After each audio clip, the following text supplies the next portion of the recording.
Je dis oui, oui, oui, de te servir. Je dis oui, oui, oui, de t'élever. Je dis oui, Seigneur. Oh, je dis oui, Papa. Je dis oui, oui, oui, de tes athées. Je dis oui, oui, oui, de t'aimer, Père. Je dis oui, mon Dieu. Oh, je dis oui, Seigneur.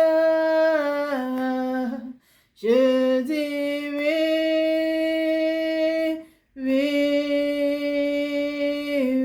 alléluia. Oh, sois encore béni, Seigneur.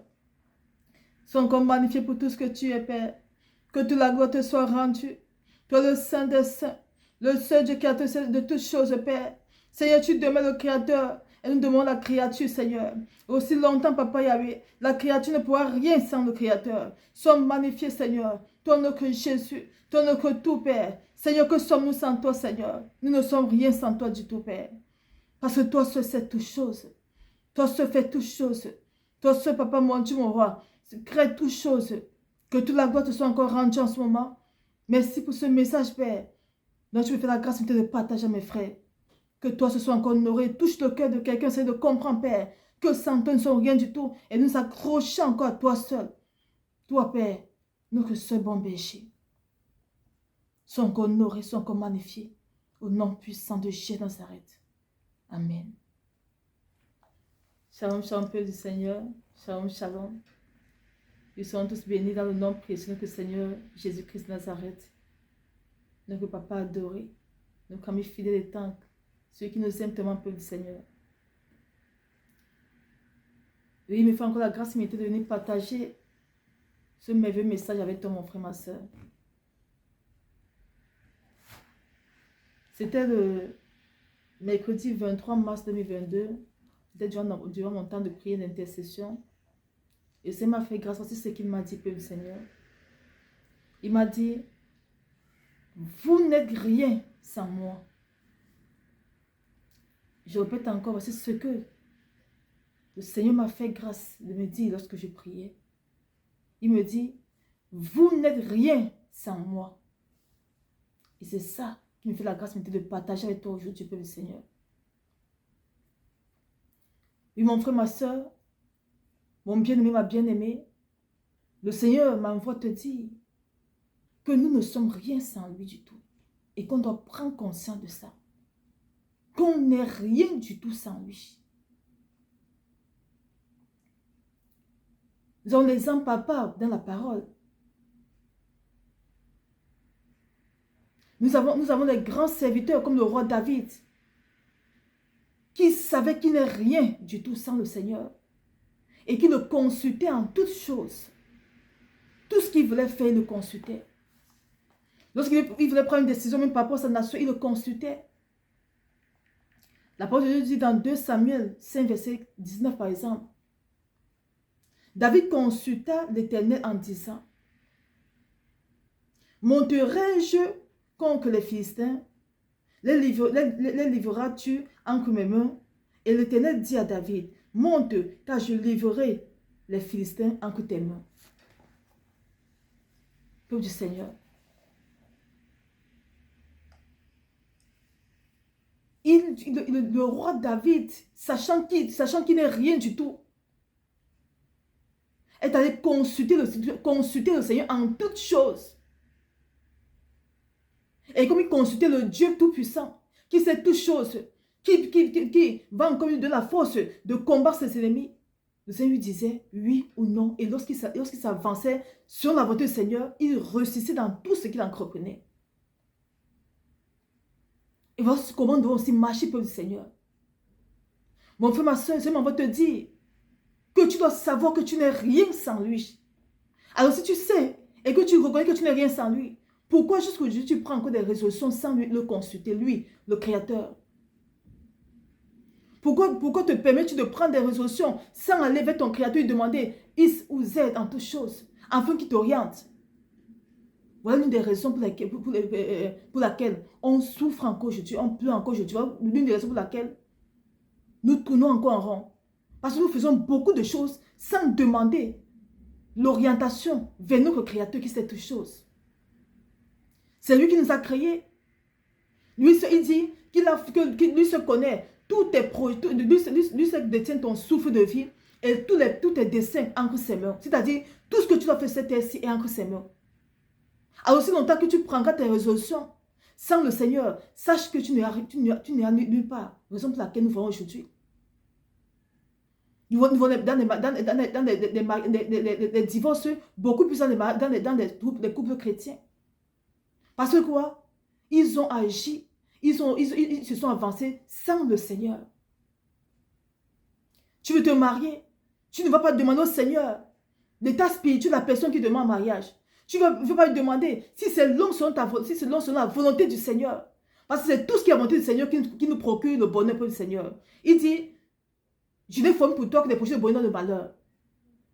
Alors nous devons chaque fois aller vers lui afin qu'il nous rassure que ce projet qu'on veut faire va vraiment selon sa volonté pour le Seigneur. Mais aussi longtemps qu'on fera des choses de par nous-mêmes, sachons que nous ne sommes rien du tout et que le devant ne sera que le désespoir. Nous voyons de nos jours aussi. On se dit chrétien, mais tu te maries, tu vas te marier sans demander l'approbation du Seigneur, sans te rassurer que ce mariage vient du Seigneur. Et à l'intérieur, tu te mets à souffrir. Et pendant que tu pleures, tu accuses le Seigneur. Mais le problème vient de toi.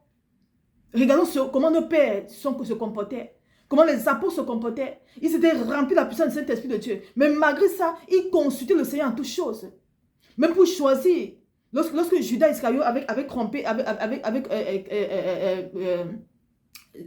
péché contre le Seigneur, pour choisir un autre apôtre, qu'est-ce qu'ils ont fait? Ils ont demandé l'autorisation, ils ont consulté le Seigneur.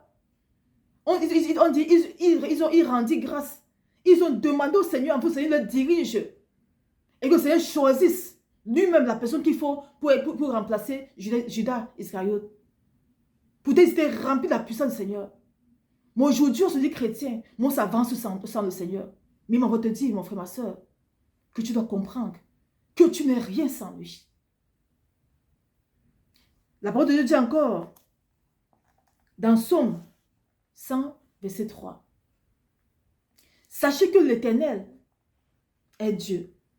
C'est lui qui nous a fait et nous lui appartenons. Nous sommes son peuple et le troupeau de son pâturage. Sachez que l'Éternel est Dieu. C'est lui qui nous a fait et nous lui appartenons. Nous sommes son peuple et le troupeau de son pâturage. Sachez que l'Éternel est Dieu. C'est lui qui nous a créés. Nous sommes son peuple. Peuple du Seigneur. Alors si tu reconnais que c'est Dieu qui t'a créé et que tu n'as pas seulement atterri sur cette terre-ci comme ça, alors sache à partir d'aujourd'hui que tu n'es rien sans ce Créateur-là. Tu n'es rien sans le Seigneur. Alors il est temps qu'à partir d'aujourd'hui, que tu prennes des résolutions par rapport à ce qui te demande, par rapport à ce qui t'a dit dans le secret. Ne prends plus les résolutions par toi-même. Parce que c'est temps dans lequel nous sommes entrés. C'est un temps où il y a beaucoup de ruses, beaucoup de confusion. Mais c'est un temps où, si tu mets ta confiance sur un homme, tu vas tomber. Ça, c'est un temps où nous devons rechercher le Seigneur de tout notre cœur, le Seigneur. En ce temps-ci, si tu ne cherches pas le Seigneur pour toutes choses, alors sache que chaque fois tu vas pleurer. Si tu ne cherches pas le Seigneur, le Seigneur, même pour marcher avec un ami, alors sache que tu vas tomber. Parce qu'il y a plus de mal que de bien en ce temps de la fin pour le Seigneur. Si tu ne cherches pas le Seigneur pour monter un projet, alors sache que tu risques de perdre dans ce projet-là. J'ai un ami qui m'a fait part de sa grande sœur, qui a dépensé beaucoup d'argent, des millions en Afrique pour faire un projet. Mais ce projet est allé dans l'eau. Parce qu'elle a monté ce projet avec des gens qui n'étaient pas bons. Mais s'il avait demandé au Seigneur l'approbation. C'est le conseil au Seigneur. Le Seigneur fait comprendre que voilà comment il faut faire. Aujourd'hui, elle a que ses 2 yeux pour pleurer. Pourtant, elle est chrétienne. Mais quel est donc le rôle du Seigneur? Le rôle du Seigneur, c'est vous amener à faire de bons choix pour le Seigneur. C'est vous amener à réussir dans tout ce qu'on entreprend. Mais si seulement si aussi on va vers lui. Sachant que le Seigneur ne nous force à rien du tout. Il dit, j'ai mis 2 chemins devant toi. Le bien et le mal. Mais je te conseille de prendre le bien. Alors, il ne viendra jamais te presser que non, fais ceci. Non. Si tu reconnais qu'il est ton Père, si tu reconnais qu'il est ton Sauveur et ton Créateur, c'est à toi qui n'es rien du tout d'aller vers lui. Nous n'avons rien à lui donner, peuple Seigneur. C'est lui qui a tout fait pour nous. Qu'est-ce que l'homme peut donner au Seigneur? La seule chose qu'on peut donner au Seigneur, peuple Seigneur, c'est d'obéir à sa volonté. La seule chose qu'on peut donner au Seigneur, qu'on peut faire pour régir le cœur de notre Seigneur, c'est de l'adorer en toute sincérité. C'est de quitter le péché, de quitter tout ce que nous n'avons pas. Et c'est d'être rempli de tous ces fruits en nous, peuple Seigneur. Voilà la seule chose qu'on peut faire sur cette terre-ci pour régir le cœur de notre Seigneur. N'oublions jamais que nous ne sommes rien sans le Seigneur. Et si nous ne sommes rien sans lui, peuple Seigneur, alors il est temps qu'on régisse le cœur de notre Père en allant lui demander toutes choses. Qu'on régisse le cœur de notre Père en marchant selon sa volonté, en quittant le péché, en lui suppliant de nous aider à être remplis de ses fruits. À grandir au cœur de ses fruits. Parce que aussi longtemps que tu marches sur le fil du Seigneur, tu sauras chaque fois que tu n'es rien du tout et tu iras chaque fois lui dire, lui demander toutes choses. Ce peuple-ci meurt à cause parce que quoi? On ne conçoit pas le Seigneur en toutes choses. Même entre nous chrétiens, il y a tellement de divergences d'opinion parce qu'on ne conçoit pas le Seigneur. Chaque personne vient dire ceci. Il vient dire ceci. Ils viennent dire ceci. Mais quand on ne va pas devant le Seigneur, toutes choses, il y a toujours confusion. Les têtes se cognent. Il est temps pour le Seigneur qu'on sache qu'aucun homme n'est mort pour nous sur la croix de Golgotha. Aucun pasteur n'est mort pour nous sur la croix de Golgotha. Le seul qui est mort s'appelle Cheikh Nazareth. Et il est temps qu'on sache qu'on n'est rien et qu'on retourne encore lui demander toutes choses. Si tu veux savoir l'état spirituel d'un pasteur, n'attends pas qu'un message vienne te donner l'état spirituel d'un pasteur. Va toi-même lui demander. C'est de la même façon qu'il m'a créé, c'est lui qui t'a créé. La chose qu'il attend de nous, c'est qu'on se consacre à lui. Si tu te consacres à lui, alors il te révélera toutes choses, c'est pour le Seigneur. Lorsque le Seigneur m'envoie te partager, toi, mon frère, ma soeur, il m'envoie te dire de prendre conscience que tu n'es rien sans lui. Il m'envoie partager avec toi que nous devons prendre conscience que nous ne sommes rien sans lui. Il nous cherche de notre cœur. De tout notre cœur.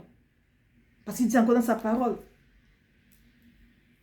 dans Jean 15, verset 5, « Je suis le cep, vous êtes les séments. Celui qui demeure en moi et en qui je demeure porte beaucoup de fruits, car sans moi, vous ne pouvez rien faire. » Alors, peuple Seigneur, alors recherchez le cep de notre vie. Nous, en tant que séments, allons rechercher le seul et unique cep de notre vie. Il s'appelle Jésus de Nazareth. Afin qu'il nous fasse la grâce limitée de demeurer en lui. Et que nous demeurons en lui. Et qu'il demeure en nous. Parce que si longtemps le Seigneur demeurera en nous, peuple Seigneur, il nous fera la grâce limitée de vomir le péché. Et d'être rempli de lui. Afin vraiment de faire sa joie en toutes choses. Afin de réussir même sur cette terre-ci. Afin de cesser de pleurer chaque fois. Nous pleurons parce que nous ne sommes pas encore remplis de lui, Seigneur. Alors soyons bénis, peuple Seigneur. Soyons bénis. Parce que le Seigneur fait la grâce de partager avec toi en ce jour. Il m'envoie te dire, toi son fils, sa fille, de ne jamais oublier que tu n'es rien sans lui. Et si tu reconnais que tu n'es rien sans lui, alors à partir d'aujourd'hui, va chaque fois lui demander toutes choses. Quelle qu'en soit ce que tu veux faire, demande-lui, c'est ton Père. Qu'au savez, il va te dire. S'il ne te répond pas, prends le temps dans la prière. Tant qu'il ne t'a pas répondu, ne quitte pas devant sa face. Il finira par te répondre. Parce que lorsque le Seigneur te demande, te dit, monte. Alors tu montes étant sûr. Lorsque il te dit, descends, tu descends étant sûr. Parce que ce n'est pas un homme qui a demandé de le faire. C'est le Dieu qui a fait ça de toutes choses. Et même si devant il y a un obstacle, il va encore te sortir, il va encore ramasser cet obstacle, le Seigneur. C'est-à-dire que lorsqu'on s'avance seul et qu'il y a un obstacle, nous allons tomber. Parce que nous sommes avancés sans lui. Il dit, prends ta croix et suis-moi. C'est à nous de le suivre, Seigneur. Ce n'est pas à lui de nous suivre. Alors, nous sommes tous bénis pour le Seigneur. Et qu'il nous fasse vraiment grâce et m'aider de comprendre cela, que nous ne sommes rien sans lui. Et de nous accrocher à lui. Il est temps qu'on s'accroche avec le Seigneur. Soyons bénis pour le Seigneur. Il nous aime beaucoup. Et merci encore pour ces paroles, Père. Merci encore pour ce message que je sais dans ton sang, Père. Merci, Père. Parce que tu nous amènes à prendre conscience que nous ne sommes rien et que nous devons, Seigneur, te consulter en toutes choses. Sois béni, sois magnifié et que toute la gloire te soit rendue pour des siècles et des siècles. Amen. Shalom, shalom, Seigneur.